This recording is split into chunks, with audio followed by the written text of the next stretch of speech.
Hola, muy buenas tardes. Ha sido un día de contrastes, informativamente hablando, de hoy en Guadalajara. Por ejemplo, hoy en la cara de la moneda hemos conocido una iniciativa estupenda para traer a la capital por tren a miles de estudiantes madrileños, con unos nuevos paquetes turísticos que va a vender Renfe. La cruz de esa misma moneda es que el presidente de Renfe ha venido a firmar el convenio con el alcalde de Guadalajara, pero solo han dejado pasar a las cámaras de vídeo y de fotos porque el señor en cuestión no quería contestar a las preguntas de los periodistas.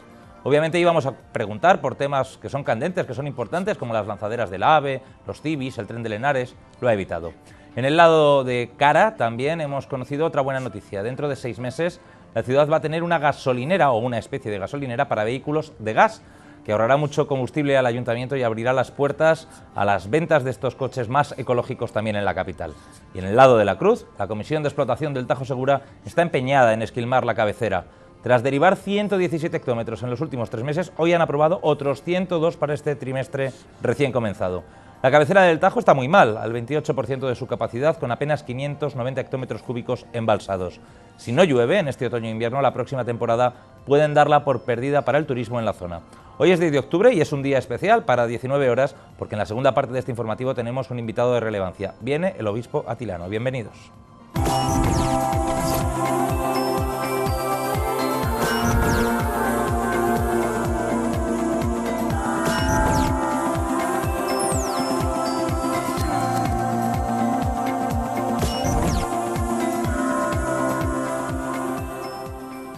Pues vamos a empezar por el principio, por ese convenio con Renfe que se firmaba en el ayuntamiento, eso sí, sin preguntas de los periodistas.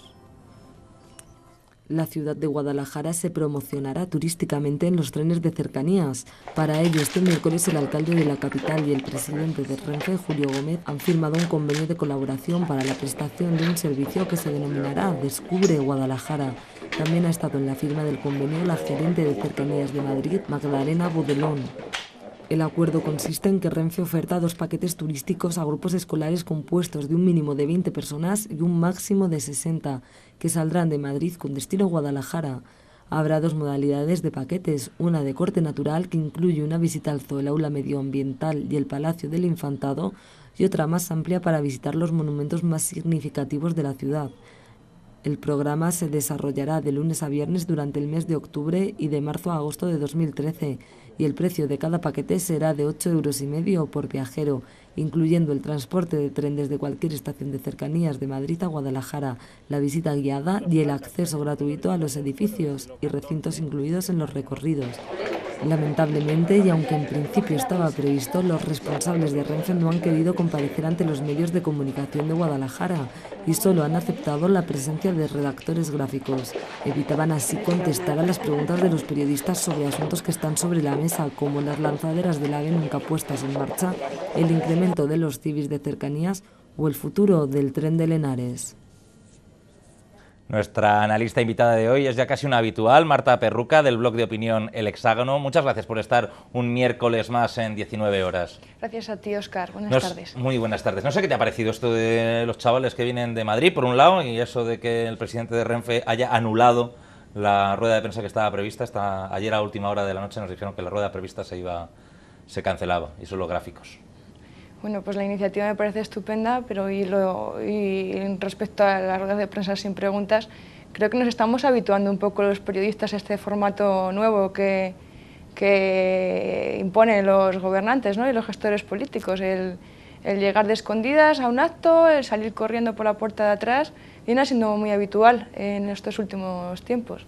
Yo en estos casos siempre pienso que es que las noticias que tiene que dar si dice la verdad no son buenas y que entonces evitan darlas. No sé, yo creo que hay veces que hay que afrontar la realidad, pues si no va a haber más Cibis que lo diga, o si no se van a poner nunca las lanzaderas que lo diga, o si se va a quitar el tren de Lenares que lo diga y lo defienda.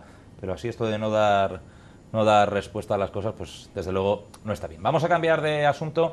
Una buena noticia, otra buena noticia que se ha anunciado hoy en la ciudad, y esta vez sí, contestando a las preguntas una por una y además con mucha paciencia, el concejal de Obras, Jaime Carnicero, nos ha presentado la que será la primera gasolinera o estación de servicio para surtir de gas natural a los vehículos que lo utilizan. Guadalajara contará en breve con una nueva estación de combustible, pero que en lugar de gasolina y diésel suministrará gas natural comprimido. Se trata de una iniciativa del Ayuntamiento fundamentalmente pensada para ahorrar costes en el combustible de los vehículos municipales. No obstante, también estará abierta al público general que tenga vehículos de gas, según ha explicado el teniente de alcalde y concejal de obras, Jaime Carnicero. Ayuntamientos, corporaciones locales, prácticamente no hay ninguna en el panorama nacional, y Guadalajara va a volver a ser pionero en un desarrollo diferente, en un modelo de ciudad diferente, como es el desarrollo sostenible con la construcción de esta estación de gas. Significa un ahorro importante en cuanto a costes, pero fundamentalmente porque tenemos además un respeto y debemos de tener una responsabilidad con el entorno que gestionamos, y el entorno que gestiona este ayuntamiento es la ciudad de Guadalajara. Con esta construcción de esta estación de gas se van a generar, pues bueno, menos impactos, menos contaminaciones tanto en la atmósfera como también menos contaminaciones de impactos sonoros, porque los vehículos que utilizan este tipo de combustible pues emiten prácticamente cero gases y emiten también prácticamente cero ruidos. La estación se ubicará en una parcela municipal que el ayuntamiento cederá por 15 años. Una empresa suministradora de gas que tendrá la concesión será la encargada de realizar toda la inversión, unos 800.000 euros. La parcela sobre la que se va a ubicar es en el polígono de Lenares, en concreto al lado donde están las brigadas municipales, en la calle Guadalajara, Jalisco. Es una parcela, o se va a dotar en la estación, que va a tener unas dimensiones de 60 metros por 55 metros. El concejal no lo ha confirmado, pero todo indica que la empresa que gestionará el surtidor es Gas Castilla-La Mancha. Se espera que la estación esté lista en apenas 6 meses, porque está especialmente pensada para suministrar combustible a los futuros autobuses urbanos, que ya funcionarán con este sistema, así como a otros vehículos municipales. Esta estación pues contará con diferentes surtidores destinados fundamentalmente a esos dos públicos que van a poder albergar o que vamos a poder utilizar estas instalaciones. El público, digamos, municipal, las brigadas municipales, los servicios municipales y el público en general, que también va a poderse ver beneficiado. Ahora mismo, fundamentalmente, los vehículos que se pueden estar utilizando son, por ejemplo, los taxis, los transportes urbanos o transporte de viajeros, como son los taxis, pues sí que se está utilizando. Pero ¿cuáles van a ser los potenciales clientes que vamos a tener? Pues fundamentalmente, en un primer momento, los vehículos municipales, los de servicios municipales, y en un segundo momento estoy seguro que también habrá cada vez más gente y personas que se compren coches con este combustible, puesto que es mucho más barato. Habrá un precio diferente, o al menos las ofertas que se han presentado, o la oferta que se han presentado, es un precio diferente para los servicios municipales a los servicios públicos. Carnicero calcula que el ayuntamiento ahorrará un 30% en el consumo de combustible con este nuevo surtidor, que ya en la construcción empleará unas 20 personas.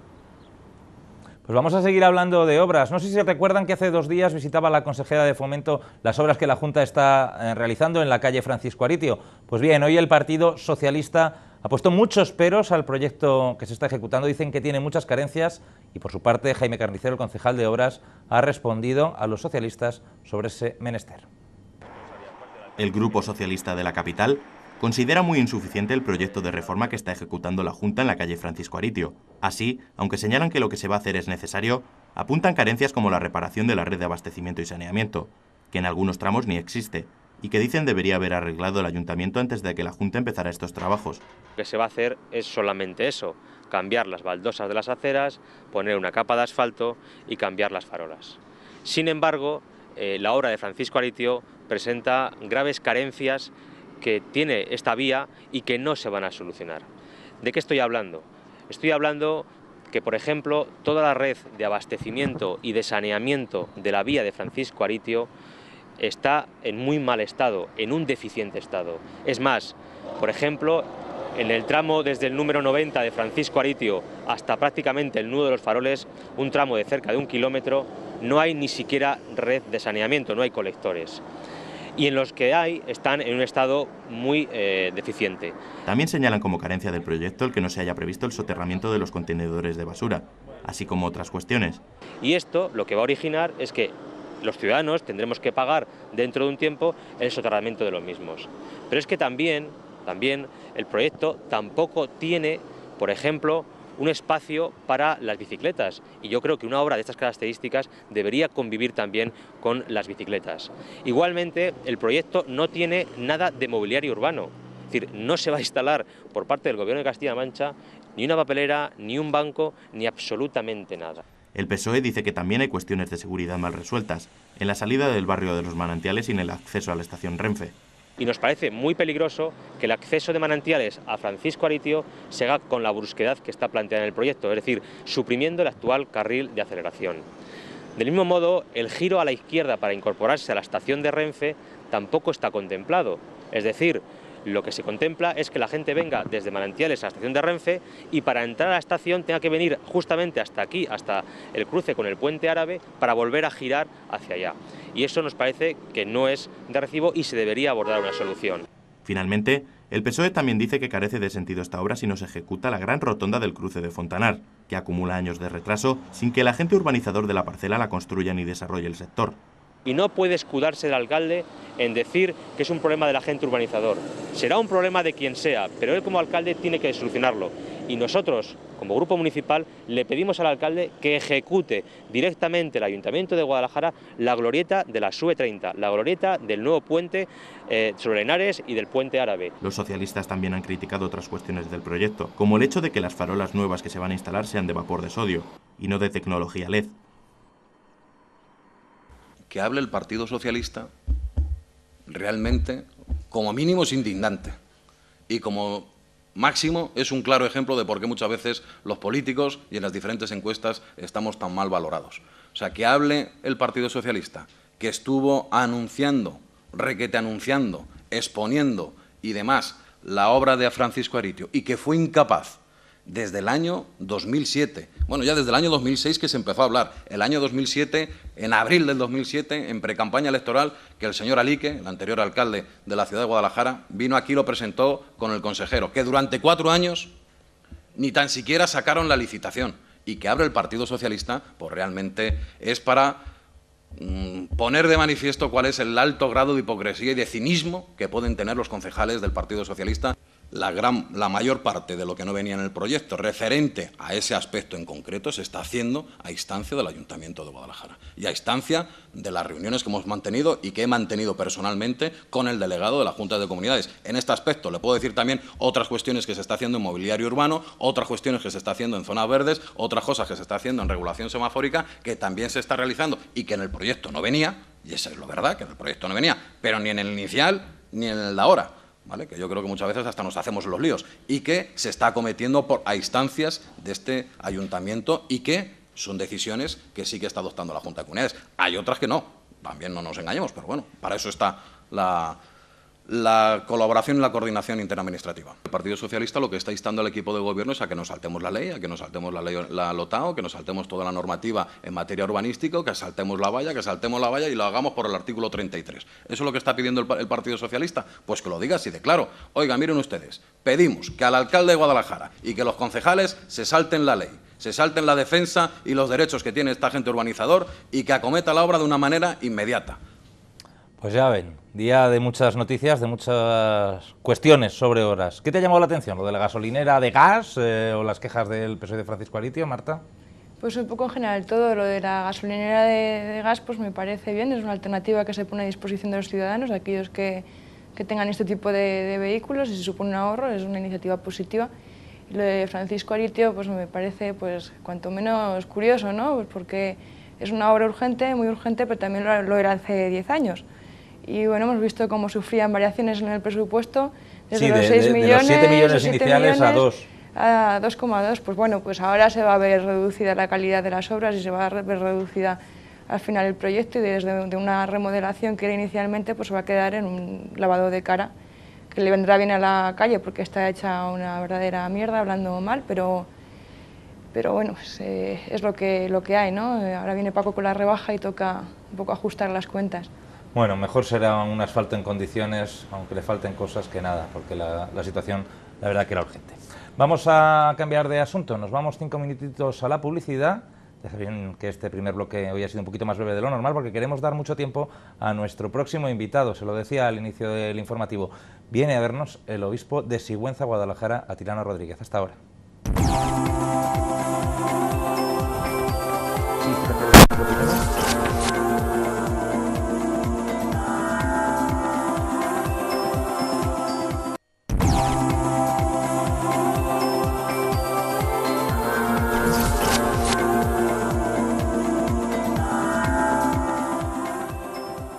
Pues muchas gracias por seguir ahí. Hoy son las 7:20 de la tarde, ya saben que es 10 de octubre. es miércoles y como les anunciaba antes de la publicidad, hoy tenemos un invitado un poco especial porque ha venido a vernos por primera vez en esta etapa de Canal 19 2.0 y a este programa de 19 horas el obispo de la diócesis, don Atilano Rodríguez. Bienvenido, Atilano, muchas gracias por haber atendido esta llamada. Un placer, un gusto. Lo primero que le quiero preguntar es por su estado de salud. Sabemos que a principio del verano le tuvieron que operar, pero se le ve radiante, estupendamente. ¿Está usted bien? Pues gracias a Dios muy bien. Tenemos muy buenos cirujanos en Guadalajara y por lo tanto pues me han realizado una operación muy bien hecha y la recuperación ha sido muy rápida. Yo de momento pues me encuentro muy bien. Pues nos alegramos. Tenemos muchas cosas para las que hablar a lo largo de estos minutos que le vamos a tener con nosotros, pero hay una principal, una primordial, la primera, y se debe a una noticia que se produjo el pasado 24 de septiembre. Vamos a recordarla. Es el nombramiento de nuevos vicarios, un poco el cambio en la estructura y en las personas que conforman el gobierno de la diócesis. Eduardo García, Agustín Bujeda, Jesús Molina y José Benito Sánchez tomaron posesión de sus nuevos cargos dentro del gobierno de la diócesis. Bajo la presidencia de Monseñor Atilano Rodríguez y del secretario de la Conferencia Episcopal Española, Juan Antonio Martínez Camino, los tres nuevos vicarios y el nuevo rector del seminario juraron sus cargos junto a Ángel Moreno y Berolio Carles, que continuarán en el cargo. En su alocución a los asistentes, Atilano Rodríguez defendió que el objetivo de esta remodelación responde a los intereses colectivos del cristianismo. Por supuesto, no me mueve ningún interés personal. En todo momento he pensado solamente en el mejor servicio pastoral a los sacerdotes, religiosos y cristianos laicos, y en la urgencia de impulsar la nueva evangelización de la Iglesia. Rodríguez admitió que los tiempos son difíciles y subrayó que es el momento de remar todos juntos. Debido a la secularización de la sociedad y a la indiferencia religiosa, los tiempos de hoy, todos lo sabemos, no son fáciles para el anuncio de la buena noticia, pero debemos tener muy presente en todo momento que lo que es imposible para los hombres es siempre posible para Dios. Por lo tanto, es el momento de remar todos juntos y en la misma dirección, procurando que los carismas y los dones personales concedidos por Dios a cada uno estén siempre al servicio del único cuerpo de Cristo, que es su Iglesia. Durante el acto también se reconoció la labor de Vidal Beltrán y Eugenio Baz, que dejaron este lunes sus cargos. Pues ese fue el nombramiento de los nuevos vicarios. Don Atilano, ¿qué pretendía básicamente con este cambio en el gobierno de la diócesis? Bueno, yo al llegar a la diócesis cuento con un equipo de vicarios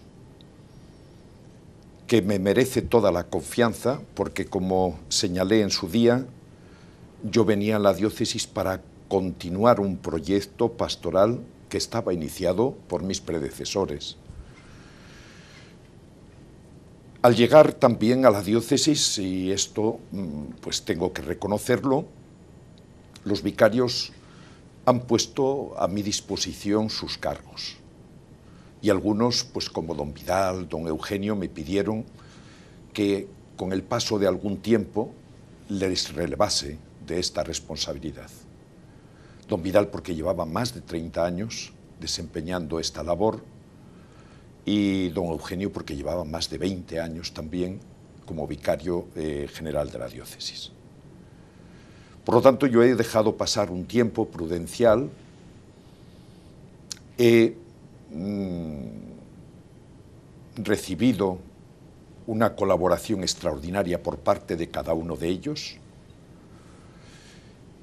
He intentado durante este tiempo conocer también la realidad de la diócesis y por lo tanto las personas que yo creía que podrían ayudarme en el gobierno de la misma.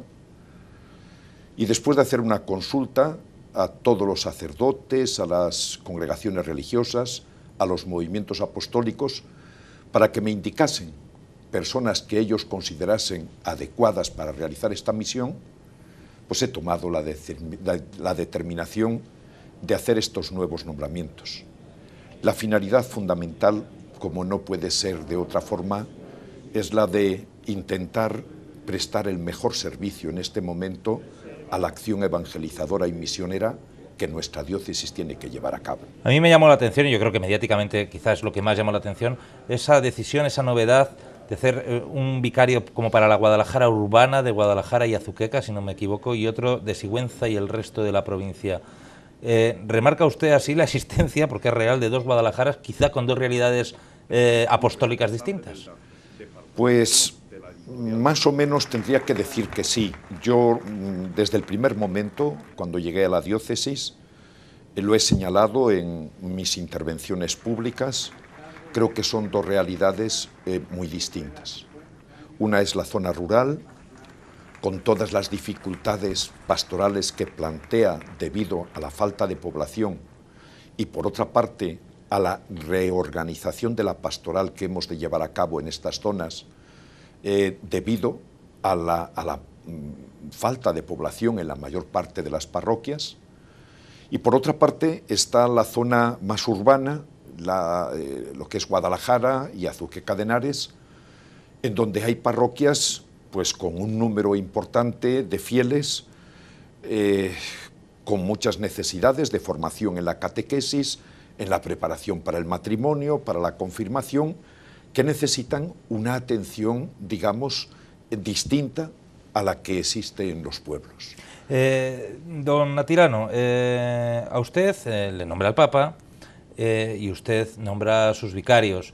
Al Papa le nombran, cuando se muere el anterior Papa, los cardenales, y el Papa que queda nombra a los nuevos cardenales. ¿Qué papel tiene el pueblo de la Iglesia, el pueblo de Dios, en una estructura, permítaseme, tan poco democrática? No deberían... Usted dice que ha consultado, pero claro, no, la decisión es suya y solo suya, no se presenta con una lista, nadie opina nada. Claro, sí, es que el problema está en que el gobierno de la Iglesia es distinto al gobierno entendido popularmente, o al gobierno de una nación. ¿En qué sentido es distinto? Es distinto en el sentido fundamentalmente de que desde la fe nosotros asumimos una responsabilidad que nos viene de Dios. Es decir, yo con todos mis fallos, con todos mis defectos, soy un sucesor de los apóstoles, después de 2000 años. Y a los apóstoles los nombra Jesucristo, no los nombra el pueblo. Y por lo tanto, el representante de Jesucristo hoy en la Iglesia es el Papa Juan Pablo II, bueno, o mejor dicho, Benedicto XVI, el que me nombró a mí, Juan Pablo II, y por lo tanto, él en cada iglesia particular nombra a los sucesores de los apóstoles. Y yo tengo una responsabilidad que ejercer en ese gobierno de la diócesis. Tendré que escuchar al pueblo. Yo digo muchas veces que a veces se piensa que la democracia dentro de la Iglesia es menor que la democracia que existe en las instituciones civiles. Yo diría que es distinto en el sentido de que se escucha al pueblo. Normalmente el nombramiento de un obispo se hace después de consultar a más de 100 personas. Lo que pasa es que no se hacen públicos digamos, los criterios ni las personas a las que se consulta. Y por lo tanto, como digo, bueno, pues yo al ser nombrado para ejercer la misión de sucesor de los apóstoles en una iglesia particular, tengo la responsabilidad de guiar y de conducir a esa iglesia de acuerdo con los criterios del Evangelio. Hemos visto antes imágenes de cuando usted llegó el 2 de abril a Sigüenza, que no tuvo ningún inconveniente en montarse en la yegua blanca. Es más, si me permite que se lo diga, parecía usted Pablo Hermoso de Mendoza, se le notaba muy avezado en eso de ir encima de un caballo. Yo no esperaba que el obispo fuera tan capaz de montar a caballo, lo hizo usted muy bien. Bueno, lleva usted ya 1 año y medio aquí, me gustaría saber qué le ha sorprendido, qué le ha agradado de esta diócesis, de esta provincia, cuáles son los principales problemas que ha encontrado, cómo se encuentra usted en Guadalajara. Bueno, yo me encuentro muy a gusto porque pienso que es el lugar en el que Dios me ha puesto en este momento para intentar, desde mi pobreza y desde mis limitaciones, ofrecer una buena noticia, que es la que yo he recibido, y esa buena noticia es Jesucristo. Por lo tanto, yo desde ahí pues me encuentro muy feliz y muy a gusto en la diócesis. Pero por otra parte, también tengo que decir que humanamente me siento pues muy bien, porque me siento acogido y me siento querido a la hora de llevar adelante mi misión. En cuanto a los problemas fundamentales, bueno, pues antes señalaba alguno, es decir, la diferencia de tipo pastoral que hemos de establecer en el futuro entre la realidad rural y la realidad urbana.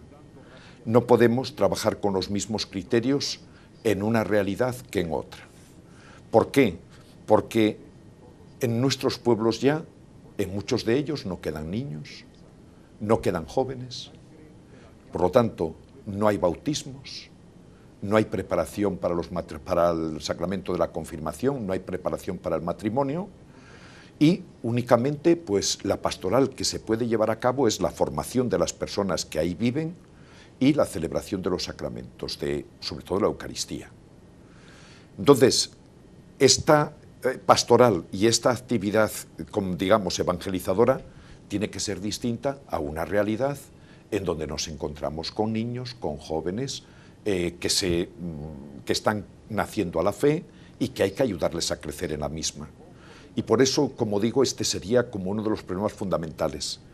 Y en segundo lugar, esto nos va a llevar a una reestructuración en cuanto, digamos, a los nombramientos o a la actividad de los sacerdotes, porque si en las zonas rurales el tipo de pastoral de alguna forma va a ser distinto y requiere un tipo de compromiso también distinto por parte de los sacerdotes al que exige la realidad urbana, esto tenemos que intentar, como digo, reestructurarlo y organizarlo de cara al futuro. Posiblemente ha sido usted muy bien acogido porque cuando se llegó su nombramiento, pues bueno, los titulares uno pregunta, uno busca ver de qué pie cojea el obispo que había.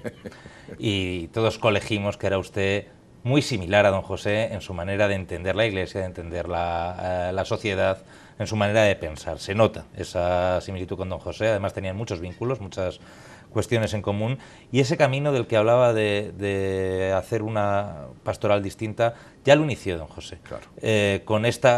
Cada vez estando más en Guadalajara, cada vez más cerca de él, decía, donde está la gente, ¿no? Y en ese sentido, en Sigüenza nunca cayó demasiado bien, o bueno, tiene sus celos. No sé si ha conseguido lidiar con ese problema de que, bueno, pues de que el obispo se fue a Guadalajara y ya no está en Sigüenza. Bueno, yo desde el primer momento he dicho, y también pues lo reafirmo, que mi misión es la de atender y de servir a toda la Iglesia de Sigüenza, Guadalajara. Por lo tanto, yo quiero dejar pues eso como muy claro, que no estoy en Guadalajara ni en Sigüenza, sino que tengo que estar en toda la diócesis. Y de hecho, así lo he intentado llevar a cabo hasta este momento.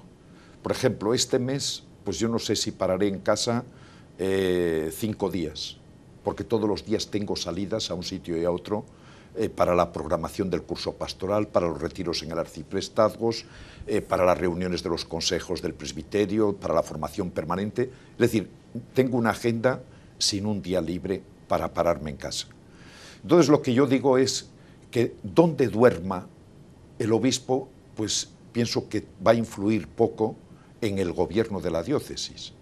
Lo importante es que a la hora de llevar a cabo la misión que tiene confiada de animar la acción evangelizadora en la diócesis esté, digamos, al pie de tajo. Y por lo tanto, pues donde coma o donde duerma, yo creo que en ese sentido hemos de desmitificar de alguna forma ese problema que a mi modo de ver pues no tiene fundamento, como digo, ¿no? Porque yo voy a estar en Sigüenza y de hecho estoy, yo voy a estar en Guadalajara y de hecho estoy, y yo tengo que estar en Molina, yo tengo que estar en Atienza, yo tengo que recorrer la diócesis porque tengo que servir a todos. Entiendo que donde más duermes es en el Palacio Episcopal Nuevo, en el nuevo obispado que dejó en los últimos meses don José. Le costó no pocas críticas porque fue una inversión importante, es un edificio majestuoso, un edificio bonito, de una arquitectura moderna pero a la vez muy respetuosa con el entorno, desde luego un edificio que quedará para la ciudad. Yo siempre dije que don José, no sé si habría acertado o equivocado, pero desde luego para él no lo hizo, porque se fue a los 3 días de inaugurarlo. Sí. ¿Han amainado esas críticas? ¿Usted entiende esa decisión que tomó don José de hacer un palacio pues, tan bonito como este? Bueno, yo lo que sí tengo muy claro es que don José ha sido muy valiente y muy libre, como yo siempre lo he calificado, a la hora de tomar esta determinación, que la ha tomado sabiendo que iban a lloverle las críticas. Y eso denota la personalidad y la responsabilidad de alguien que sabe que necesita la iglesia de Sigüenza, Guadalajara, un lugar. Yo digo que donde viva el obispo es secundario, pero un lugar donde poder tener unas oficinas para atender a la gente, unos lugares de reunión adecuados en donde en determinados momentos puedan tenerse las reuniones del Consejo del Presbiterio, Colegio de Consultores u otro tipo de actividades pastorales. Y en segundo lugar, yo diría que don José no tomó la determinación solo. Normalmente los obispos, aunque, como decía antes, parezca que somos un poco dictatoriales a la hora de tomar determinaciones, no es así. Nosotros tenemos unos órganos, como puede ser en este caso el Consejo de Asuntos Económicos y el Colegio de Consultores, cuyas opiniones tenemos especialmente en cuenta, de tal forma que yo no tomaré nunca una determinación sin hacer las oportunas consultas y sin tener claro que el sentir mayoritario de los miembros de estos organismos va en la dirección de lo que yo pensaba, o pueden incluso cambiar la orientación de mi criterio, ¿no? Vamos a cambiar de asunto. Quería hablar un poco de las relaciones de la Iglesia y el poder. Desde que usted vino, que fue a su toma de posesión el presidente entonces Barreda, hasta el día de hoy, que la presidenta es Cospedal, bueno, también fue Cospedal a su investidura, había políticos a punta pala, para que nos vamos a engañar, pero ha cambiado el panorama político. Ahora gobierna el Partido Popular en la región, gobierna el Partido Popular en la provincia, gobierna el Partido Popular en la capital, eso ya estaba, gobierna el Partido Popular en Sigüenza, donde no gobernaba cuando usted llegó, y gobierna el Partido Popular en el gobierno central. Y además han hecho ya, o han dado los primeros pasos para hacer cosas en el camino, en el sentido que ustedes reclamaban. Van a modificar la asignatura de educación para la ciudadanía, van a modificar la ley del aborto. ¿Está usted más cómodo con el Partido Popular en el poder o le da igual? Bueno, yo lo que tengo que hacer es respetar en este sentido la misión de los gobernantes que sean elegidos por el pueblo. Por lo tanto, yo podré tener mi ideología, mis criterios de tipo político, pero mi misión fundamentalmente ha de ser de tipo religioso. Y eso significa que yo he de guardar unas relaciones, en primer lugar, de diálogo permanente con las autoridades civiles, buscando fundamentalmente el bien común de los ciudadanos, desde mi misión religiosa y ellos desde su misión en la política. Luego, el que se llegue a un tipo de decisiones en una dirección o en otra por parte de los partidos políticos, esto dependerá, por una parte, de su propia ideología, de sus convicciones, digamos, también en cuanto al respeto a la dignidad y a los derechos de la persona, y yo lo que no voy a dejar es de defender esos derechos y esa dignidad de la persona, sea con unos gobernantes o con otro tipo de gobernantes. Es decir, yo creo que la Iglesia a veces se dice está anclada en el pasado, no evoluciona, mantiene permanentemente una doctrina que no viene de acuerdo con los criterios de la modernidad. La Iglesia tiene que ser fiel al Evangelio. Y yo no quiero salirme de ahí.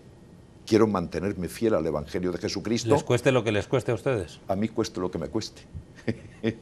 Y por lo tanto yo he de decir las cosas. Otra cosa es que luego se haga más caso o se haga menos caso de las propuestas que yo pueda hacer.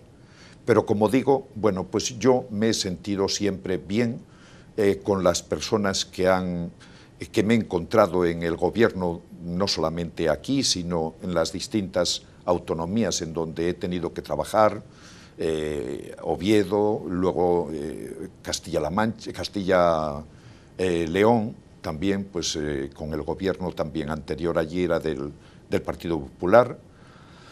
Pero quiero decir que, bueno, pues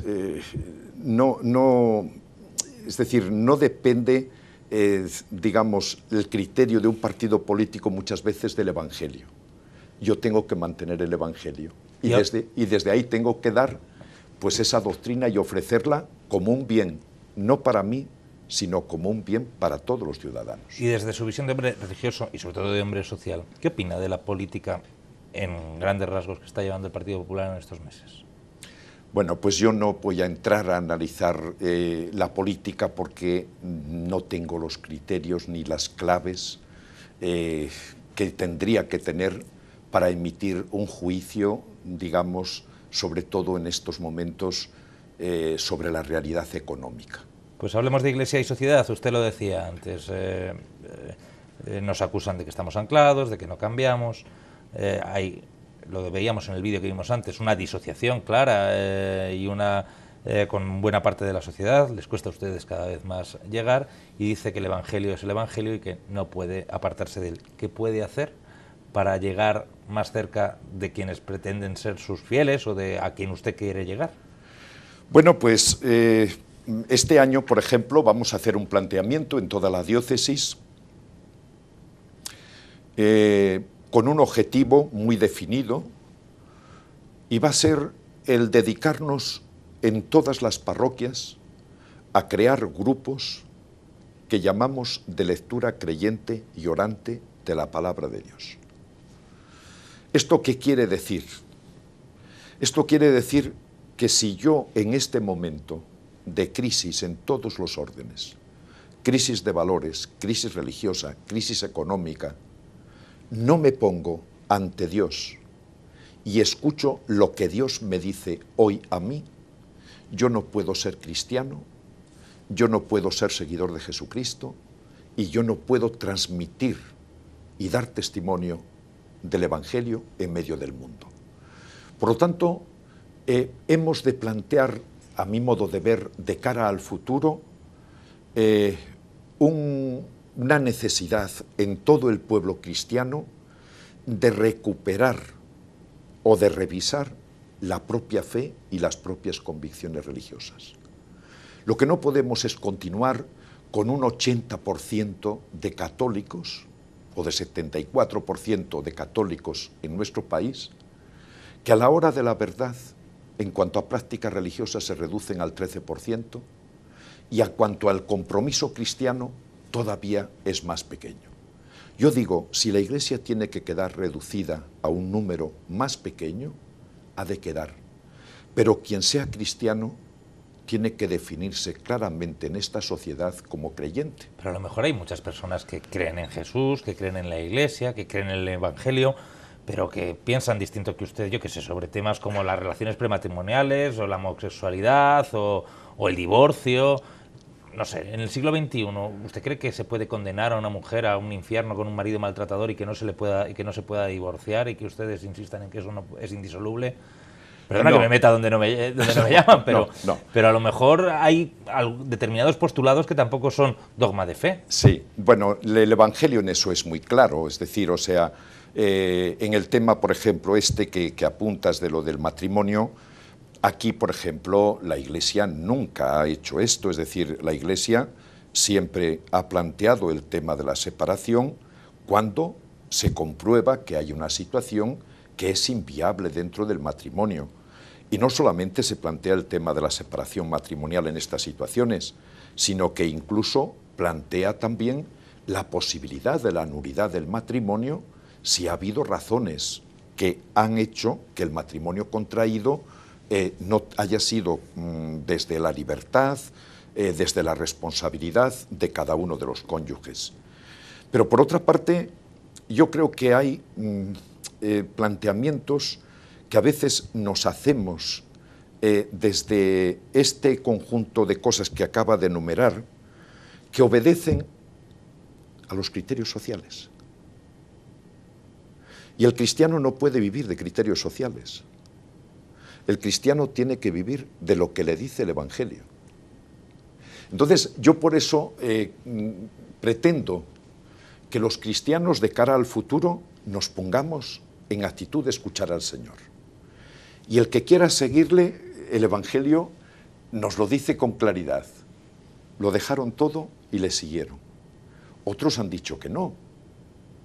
Por lo tanto, yo lo que quisiera es que en el futuro hubiese una mayor claridad en la sociedad española entre quien es creyente y se confiesa como tal y quien de alguna forma dice que es creyente, pero luego ni practica.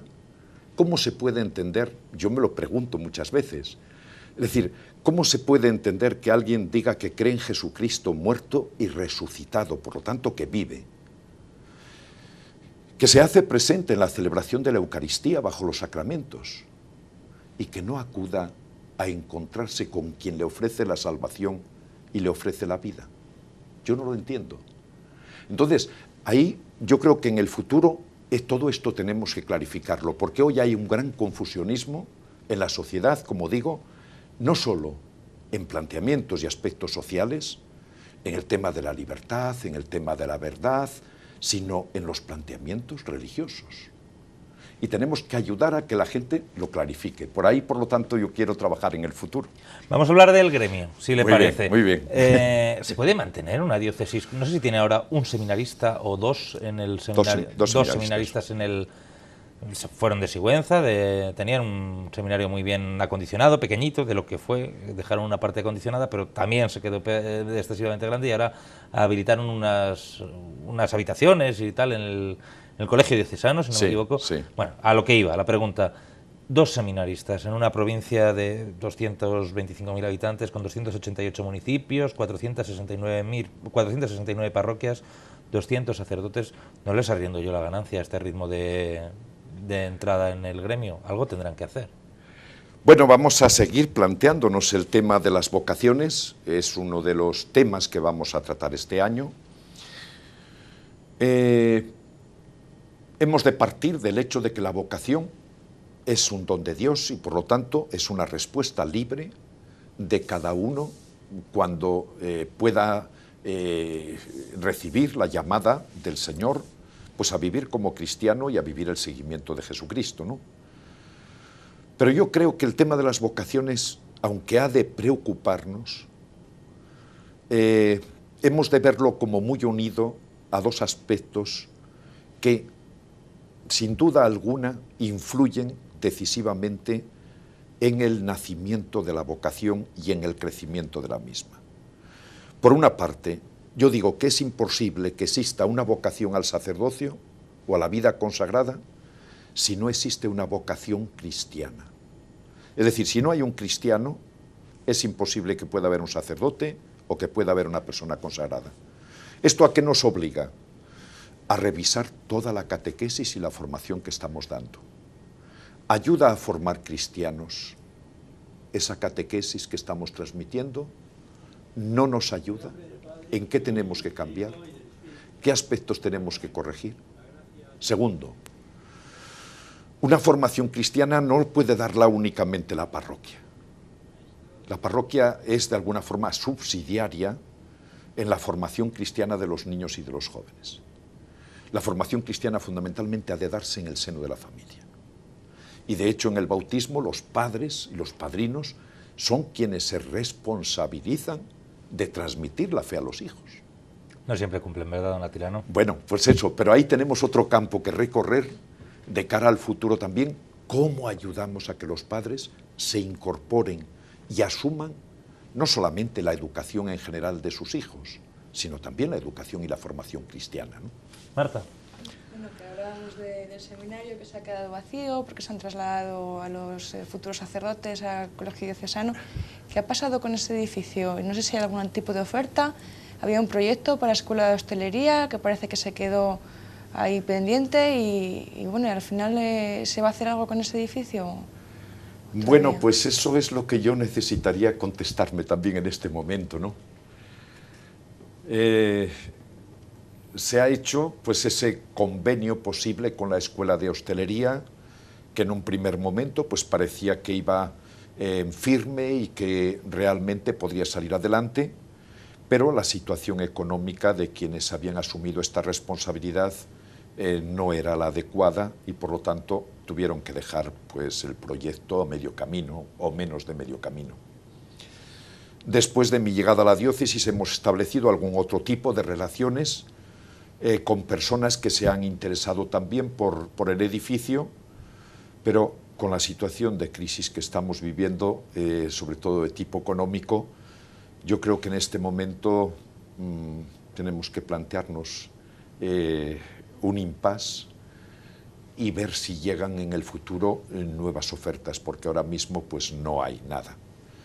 Por lo tanto, buscamos una salida para el edificio y buscamos una salida que sea digna y que realmente lleve consigo el respeto a lo que es, digamos, la estructura y el arte que incluso tiene en determinados espacios el mismo seminario, pero por otra parte, pues la realidad, como digo, de tipo económico, de inversiones, de búsqueda de nuevas salidas desde el punto de vista empresarial, en este momento no está nada fácil y por lo tanto tenemos que esperar, no queda más remedio. Ya que ha abierto Marta Perruca el melón del patrimonio de la diócesis, que es ingente, el patrimonio que tiene la Iglesia en edificios, algunos de muchísimo valor histórico, quería preguntarle, nos quedan escasamente 2-3 minutos, por dos proyectos que tiene la Iglesia entre manos. Uno es la reforma pausada pero segura, constante, de la Catedral de Sigüenza. Este año en los presupuestos generales del Estado vuelve a haber partida para la Catedral de Sigüenza y ya es una tónica habitual. Parece que el Estado está muy preocupado, pero lo que yo no sé si eso se acaba alguna vez, porque ya son muchos años habiendo partida y por fases y poco a poco, si le queda mucho, le queda poco, queda mucho para terminar la restauración de la Catedral de Sigüenza.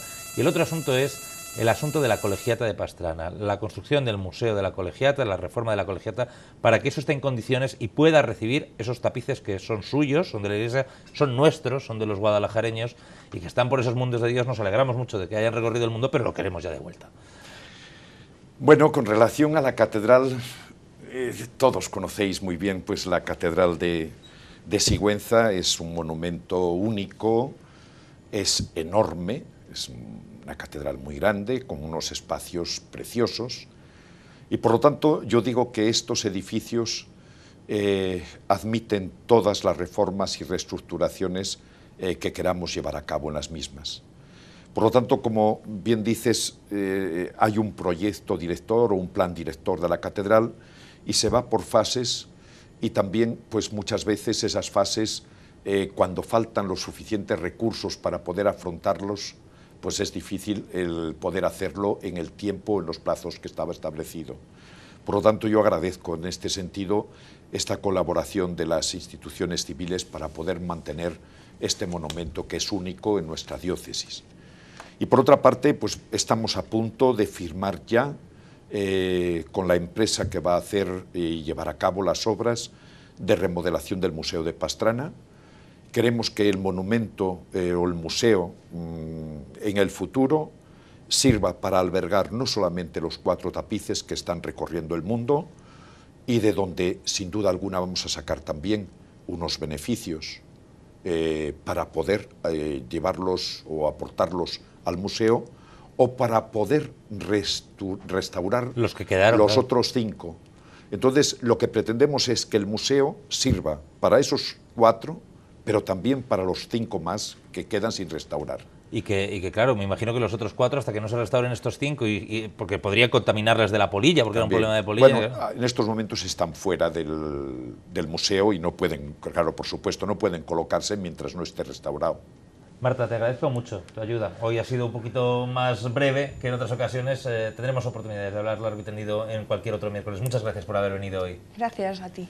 Y a usted, don Atilano, también le quiero agradecer. Nos hemos dejado muchos temas en el tintero, estaba previsto. Sé que mañana empiezan esto que han llamado el año de la fe. Pues sí. Que pase un feliz año de la fe y en general, pues todo el tiempo que vaya a estar usted con los guadalajareños, que le sea muy útil a usted y a sus fieles y que sean muy felices. Pues muchas gracias. Y a ustedes ya lo saben, todos los días tenemos una cita con el análisis de la información y con entrevistas tan interesantes como esta de hoy, aquí en esta mesa de 19 horas. Esto es Canal 19 2.0. Nos vemos.